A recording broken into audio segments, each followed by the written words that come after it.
Hi, I'm Peter Roper with another serving of Potluck Politics. And before we get started, I just want to remind everybody that November 8th, Tuesday, is Election Day. So the midterms are here. And fortunately, in Connecticut, we have a little more leeway on absentee ballots. So if you can't make it to the polls or you're worried about COVID, you can get an absentee ballot right away and send that in. It's simpler, and one way or another, you got to vote. If you have other questions about voting and the candidates, you can go to Vote 411, the League of Women Voters site. It's a very good resource, has lots of information, so you can check that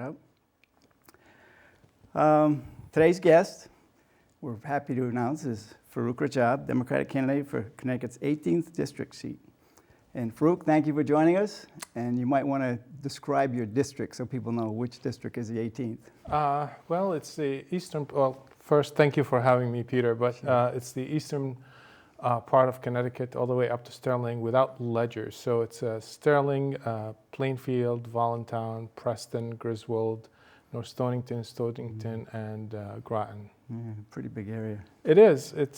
But it's a beautiful drive. So whenever you have time and you want to take your beautiful bride for a foliage ride, go up the 18th. I'm actually from Plainfield, so we make the route quite a few times during the year. I love Plainfield. I was in Moose Up yesterday. Great town. Yeah, that's my town. So you were a guest on Joe De La Cruz's show, Born Political, back in the spring. Mm-hmm. And you talked a lot about your background and influences, and that's still available on YouTube, so people can go there if they want to find out a little more about your background. A little brief summary about your life before politics, I guess. Over the years, you've served on many boards and commissions, chairman of the Stonington Board of Education now, American Cancer Society Leadership Council, board member of the Stonington Community Center, member of the Mystic River Boathouse Committee, member of the Stonington Democratic Town Committee. And this is only a partial list, so you're a busy guy, and busy guys usually get things done. So what is your philosophy of public service and civic duty? We have to set the example for our children and grandchildren and the future, and it is the future of America, right? The future of Connecticut. So my philosophy, if I cannot, it's my way of giving back to my country. It's a way of giving back to my community. That's the least we can do, all of us. If we all did a small part, we can change the world. So it's a way to give back to your community and to your country. And if you can't serve in the armed forces, if you can't serve in the police, firefighter, EMT, the least you can do is serve on a committee or a board. Yeah. And having done some of it myself, it's a good way to learn about your community and find out what's going on and have an influence on it. So it's a win-win, really. But thank you for doing it. It's great. Pleasure. You also have a lot of experience in the tourism industry and managerial experience from numerous jobs and the Board of Education. How does all that help you as a Senate member? I had the privilege of leading the entire hospitality industry in the state of Rhode Island through COVID. And, I fought on behalf of the lodging industry in Connecticut for many years in my capacity as the Connecticut Lodging Association chairman of the board. And, we fought to bring back, the lodging tax, to spend it on marketing tourism in the state of Connecticut. Unfortunately, through many administrations that failed, and it continues to be a challenge. But serving all those industries from hospitality, tourism, restaurants, arts and culture, chambers of commerce, to the Board of Education that you mentioned, makes you understand the whole picture and makes you understand what's important for people and makes you have the same aspiration, motivations the rest of us have in the state. So, it's kind of like brings it home, brings it all together. And the children is the future, right? They're the future of our country. They're the future of our state.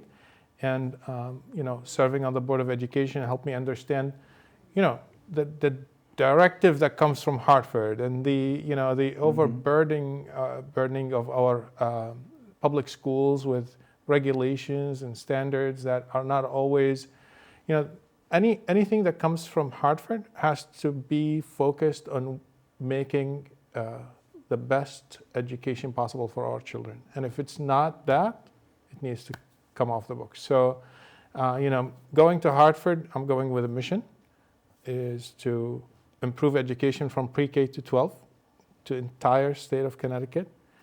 And my priority, of course, is the 18th, and also reduce the tax burden on our taxpayers. And reducing the tax burden can come in many ways, but when you go and market tourism and hospitality in our area, in our district, it can actually reduce the tax burden by having an influx of income to the state from outside the state. Mm-hmm. And that's one of many, but could be a very long answer, Peter. Yeah. So that's your focus in Hartford, is education probably? And education and tourism, and reducing tax burden on our constituents, yes. Yeah. I always feel like whatever I get involved with, efficiency is really important.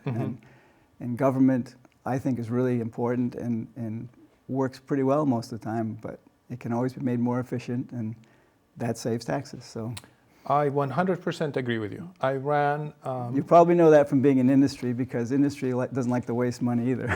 No, we do not. I've actually, in one of my capacities for one of our very prominent hospitality management companies here in southeastern Connecticut, I was the regional director of operations, and I saw operations of a group of hotels of over $100 million in budgeting on annual basis, and those that you look at every penny, every line, zero budget every year.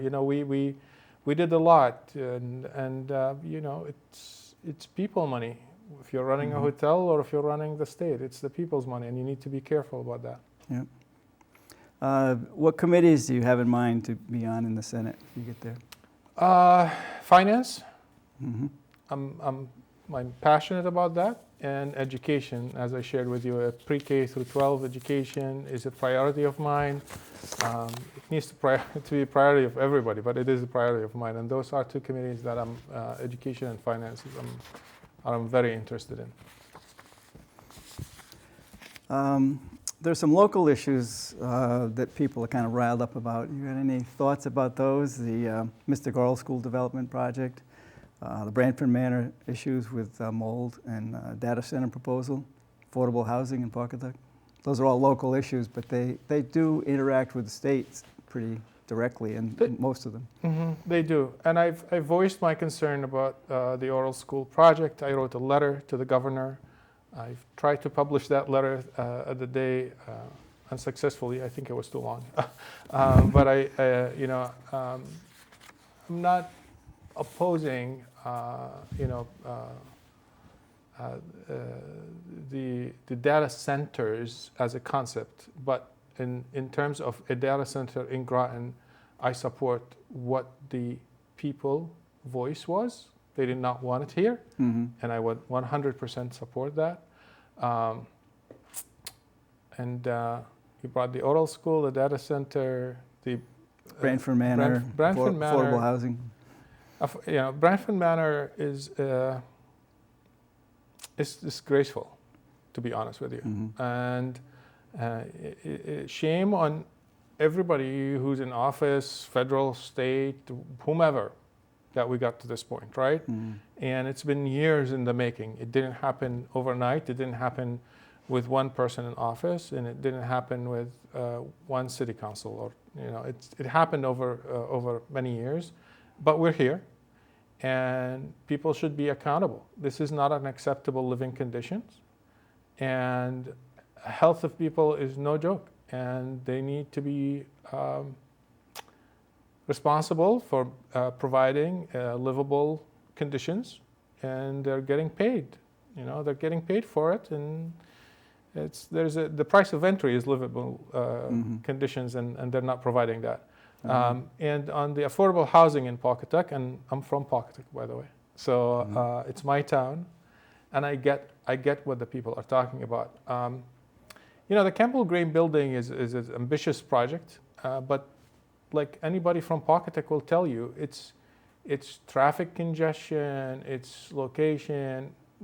Every person who lives in Pawcatuck or Stonington will tell you that we want affordable housing in the city, in the town, but not that location.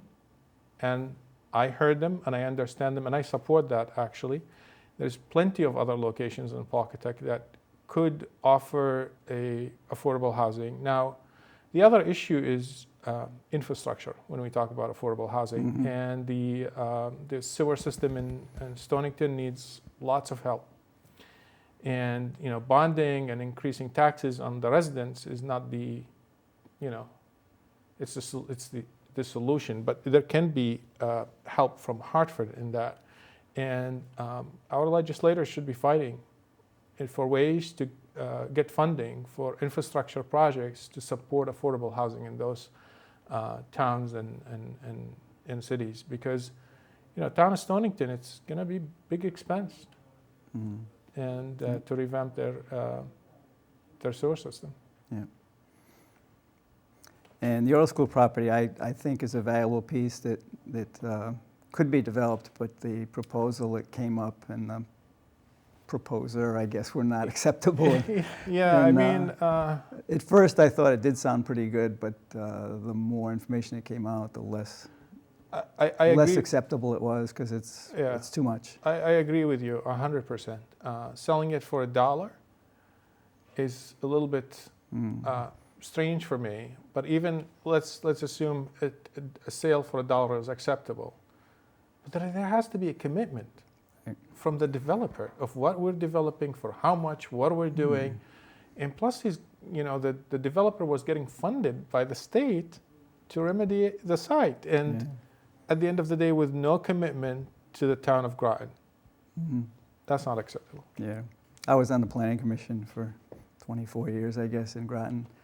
And I always felt that anyone developing in Groton owes something to Groton. Mm-hmm. They're not coming here just because they happen to wander into Groton. They like Groton. They think Groton's a good place to develop. So there are costs that go with that for the community. And I always try to make sure they were paying some of the costs. And I'm not sure that this proposal was going to do that. So, listen, I love Groton. I worked in Groton for many years, and from 2011, 2015, I managed the Mystic Marriott Hotel and Spa, and I'm proud of the work we did and the engagement we had with the community, and I'm committed to Groton, and I'm committed to seeing the best that we can get for the people of Groton. One thing I was impressed with is in your work with the hotel group, you were working on environmental sustainability and being more efficient. And you might want to talk about that a little bit, because I thought that was really interesting that you actually have experience in environmental Yeah, do work. you want the joke? The joke was that they called me the Green Man. Green Man. But from 2008 to... There are worse things to be called. Yeah, right. It's like a tree hugger. That's all right. It is. I was the tree hugger in the company, and because I hugged so many trees, the leadership team at the local hotel management company, asked me to lead the sustainability efforts.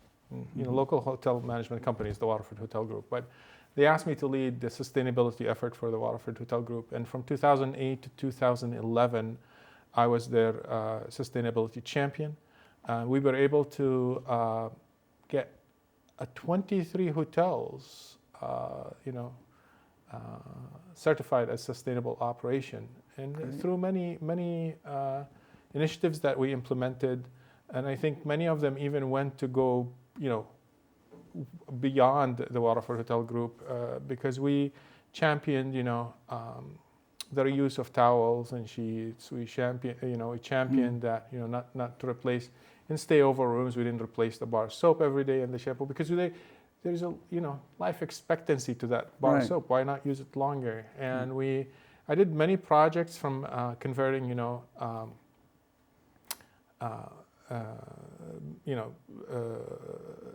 HVAC systems as well into a more sustainable HVAC systems.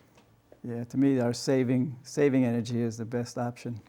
It all the is, way around. and you'll be amazed. I'll share a number with you. At the Mystic Marriott, we save $10,000 in energy use per month with our sustainability efforts. So that's See, this is information that would be good to share with other state senators and the government, because I think the government can do more. I mean, they've done some things and they're doing some things well, but there's a lot more could be done. a lot more. In 2011, between 2011, we started some concrete energy conservation efforts at the Mystic Marriott, and we were able to reduce our energy usage by $120,000 per year, which is it's a big number financially for the for the operation for the building, but also saving the environment. And I work currently for a company that is committed to offset their carbon footprint globally. Marriott has an initiative in the Amazon to offset their carbon footprint on a global level, and we're committed to it, and we work towards that goal every day. And that way your kids will be around to do education. Absolutely. The Amazons are the all ties together. lungs of the world, right?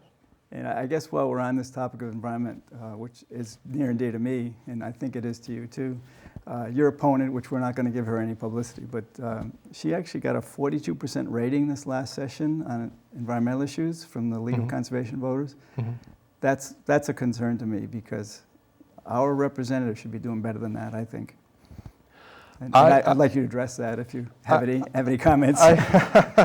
I agree that our representatives should be doing more than that, and thankfully we have other representatives representing Groton that did much better than that, and Christine Connolly, Joe Dela Cruz, yes, I think did yes, pretty well. They did very well on that, and so did Kathy Austin in the 19 and my commitment to you, Peter, and my commitment to the people of the 18th, that when that report comes out next year, I will double at least our current representative score. At least, good. At least. That's my commitment to the 18th. And, we need to think of the future of our country, and the future is written today. And if we don't take action today, this Mother Earth might not be kind to us in 10 years. Prevention is easier than cleanup. Absolutely. 100%. Okay, so what do you say to people who claim the election last time was stolen and that Biden wasn't elected? And do you think that the election process is safe in this state, and what might threaten it, from your experience? I 100% believe in the result of the elections. Good. And I believe President Biden is our president, won lawfully. And, the challenge sometimes is they haven't seen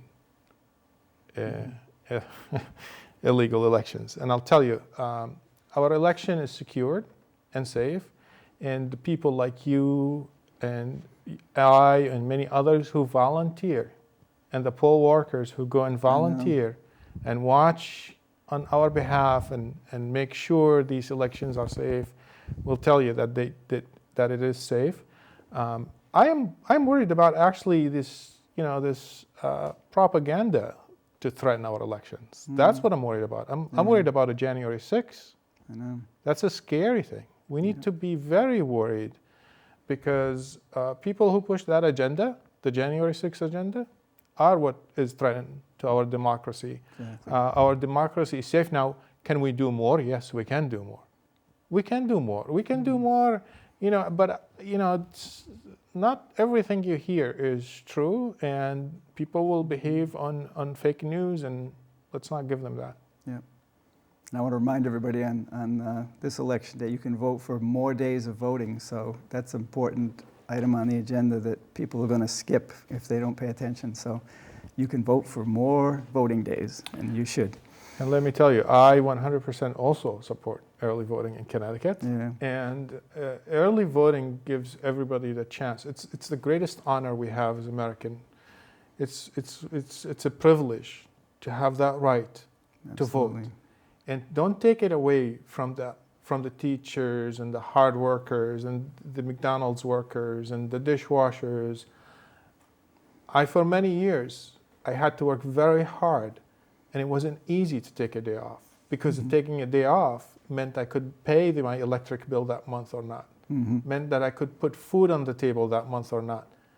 So going to voting is a privilege, and we should have more time so that the hardworking people can have the chance to vote. Your vote is your voice. So, Yes, sir, it is. Every chance you get. So does your family support you running and the time you're going to be spending? Because you're a pretty busy guy now, but you're going to be busier, I think. Some things may slip away because you can't do everything. Yes, yes. I don't think you can. Yes, no, you can't. And I'm blessed with the support of my wife and my family and my kids and my mom, who's watching, and she's going to vote. She lives in Pawcatuck, and she's excited to come out and vote for me. Okay. And and my family, and my greater family in the 18th. Really, people ask me about the endorsement. I have your endorsement, hopefully. I have endorsement of many people in the 18th that believe in our mission and our goals and our aspirations to a better future. So I've been blessed with their support, and yes, it's not easy. I actually went to many of the boards and committees you shared with me earlier, and I shared with their lead, some of the people on those boards that I cannot commit to being at every meeting, and I wanted to leave a couple of those boards because I could not commit to being at every meeting. If I'm in a board, I have a flawless record of attendance. Really? A flawless. I show up, I give it my 100%. And I knew that there were two boards that I could not show up every board meeting and every committee meeting. And I went to them and I asked to, resign because of this campaign and other commitments I had. And they said, can we just keep you on the board until after the campaign ends and you can make a decision then? And I'm very thankful and appreciative, and I want to thank them today publicly for allowing me this opportunity to stay on the board, although I'm not giving them 100%. And those are two boards that I'm very thankful for. One of them is locally. The Stonington Community Center has been very generous, allowing me not to go to every meeting. But I give it 100%. And that's every person that's serving the community, elected to an office. Show up.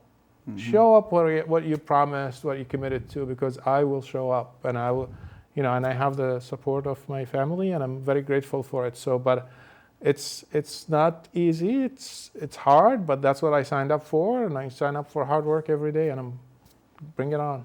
Yeah. I have to say here, so you don't have to, that your opponent looked like she didn't show up for a lot of votes, and I think that's not acceptable. That's, the irony of being absent on absentee voting. She may have a good reason, but if you got the job, you better do it. I hear you. We're getting close to the end here, I think, but a couple of quick answers on these. Rate Governor Lamont from 1 to 10. 8. And Joe Biden from 1 to 10. 6. And what do you think about the rainy day fund? There's a lot of Republican talk about spending more of the rainy day fund, and Lamont obviously doesn't think that's a good idea. Spend more. Okay. Specifically on what? I think we owe the people of Connecticut some of that rainy day fund. It's a rainy day for them. It might not be a rainy day for a lot of these politicians, but people of Connecticut are struggling. It's not easy. The cost of living is increased significantly. The gas is so expensive. So if it's not rainy for the politicians and the government, it's rainy for the people. Okay. Midterm elections, critical or no big deal? Very critical. Every election is very critical. Sorry, I knew you said one word answer. No, I agree. Every election is important, and I hope that people take this one seriously. I hope so too. Okay, we have a chance here for you to add anything that we haven't talked about, that I haven't asked about, that you want to talk to the voters about. So take it away. Well, thank you for the opportunity, and thank you for inviting me on your show. And, sure. And it's important that the voters research their candidates, research their record, research their background, their experience, what they can bring to the table, and then vote your conscience. Vote for the person that's going to deliver results for us in the 18th. We've been struggling. We've been struggling for too long in this district, and we're not getting the help we deserve. We're not getting what we signed up for in Connecticut. Connecticut is the greatest state in the union, and it has the best people in the world. I love this state, and I love the people of Connecticut, and I'm just asking for the opportunity to serve them. Great. That's what we expect. And I think hopefully there'll be a good team, because I think we've had some good reps. And I think the 18th Senate has been a sort of a gap that hasn't worked with the rest of the team. And I hope that things will change so that we have a Democratic team that will get a lot done. We need a team that can, that works together and rows in the same direction, because if one or two people on the team rowing in the opposite direction, the boat stays in the same spot. Mm-hmm. Sorry, moved your table. Thank you very much. Appreciate you coming on and sharing with our viewers. I'm Peter Rope with Potluck Politics. Thank you, viewers, for tuning in. We appreciate it. Please support democracy. Vote Tuesday, November 8th, and be well. Your vote is your voice.